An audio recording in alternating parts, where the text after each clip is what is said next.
আমি 5টা জিরাফ দেখতে পাচ্ছি, ওদের ভ্যাকসিন হয়নি। আর 4টে জিরাফের ভ্যাকসিন বাকি। 3টে জিরাফের বাকি। শেষের জন্য একদম সামনে আছে। দেখো 5 জনকে দেওয়া হয়ে গেল।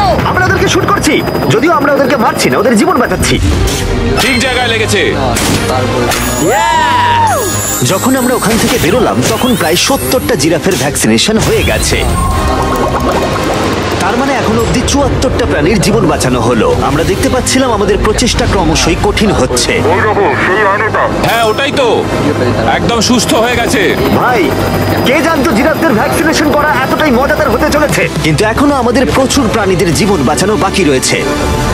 তাই আমরা সাউথ আফ্রিকায় কাজ সম্পূর্ণ করে চলে গেলাম ইউক্রেনে, যেখানে যুদ্ধ জুগুলোকে ধ্বংস করে দিয়েছে, যেখান থেকে লায়নদের উদ্ধার করে মেকশিফট শেল্টারে রাখা হয়েছে। কিন্তু যেহেতু এখনো যুদ্ধের আশঙ্কা রয়েছে, আমরা ওদেরকে অন্য জায়গায় উড়িয়ে নিয়ে যাব। তাই আমরা এই বিশাল কার্গো প্লেনটা নিয়ে এসেছি, যাতে আমরা ইউক্রেনের সীমানার বাইরে এই প্রাণীগুলোকে উড়িয়ে নিয়ে যেতে পারি। ওরা এই প্লেনটা দখল করে নিয়েছে, এখানে আর কোনো সিট নেই। 3টে লায়নই এই প্লেনে ফার্স্ট ক্লাস টিকিট পেয়েছে। আর ওয়াইল্ড লাইফ কনজারভেশনিস্ট অ্যান্থনি পেনিস্টনের সাহায্যে আমরা ওদেরকে 7000 মাইল দূরে সাউথ আফ্রিকায় উড়িয়ে নিয়ে গেলাম, এই অভয়ারণ্যে, যার নাম লায়ন ওয়াচ, যেখানে লায়নরা প্রায় 14 একর মুক্তাঞ্চলে স্বাধীনভাবে ঘুরে বেড়ায়। ওইখানে একটা বিশাল বড় বাঘ রয়েছে। আরে ম্যাচ, ওটা একটা সিংহ। ও আচ্ছা। গেটটা বন্ধ করো। অ্যান্থনি প্রথম লায়নকে মুক্ত করবার পরে বাকি দুটো লায়নকে মুক্ত করতে হবে ম্যাচকে। কি? যদি এই আমাকেও এটা করতে হবে? হাসি না, তারপরে তোমরা আমাকে তুমি রেডি? আমি রেডি। চলো করা যাক। চলো। ও মুক্ত।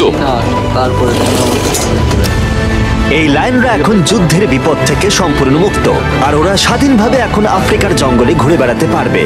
এর পাশাপাশি সমস্ত প্রাণীদের জীবন বাঁচানোটাই গুরুত্বপূর্ণ। এই ভিডিওটা সম্পূর্ণ হবে না যদি না আমরা 100টা কুকুরের জীবন বাঁচাতে পারি। বেশিরভাগ ডগ শেল্টার গুলোই প্রায় ভর্তি, আর যদি এখানে ওরা দীর্ঘ সময় ধরে নিজস্ব বাড়ি না পায়, তাহলে ওরা জায়গার অভাবে একে অপরকে মেরে ফেলতেও পারে। প্রতি 5 মিনিট অন্তর একটা করে কুকুর এই অ্যানিমাল শেল্টার গুলোর মধ্যে মারা যায়। তাই এখনই আমরা 100টা কুকুরের অ্যাডাপ্টেশনের ব্যবস্থা করব। কেমন আছো বলো?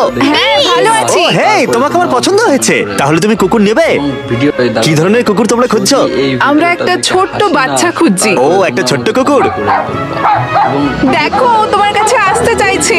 পছন্দ হয়েছে? পাপ্পিকে হাই করো। তাহলে একে তোমরা অ্যাডাপ্ট করছো? হ্যাঁ। তুমি এই কুকুরটার সাথে রোজ খেলবে তো? হ্যাঁ। আর ওকে খুব ভালোবাসবে? কথা দাও।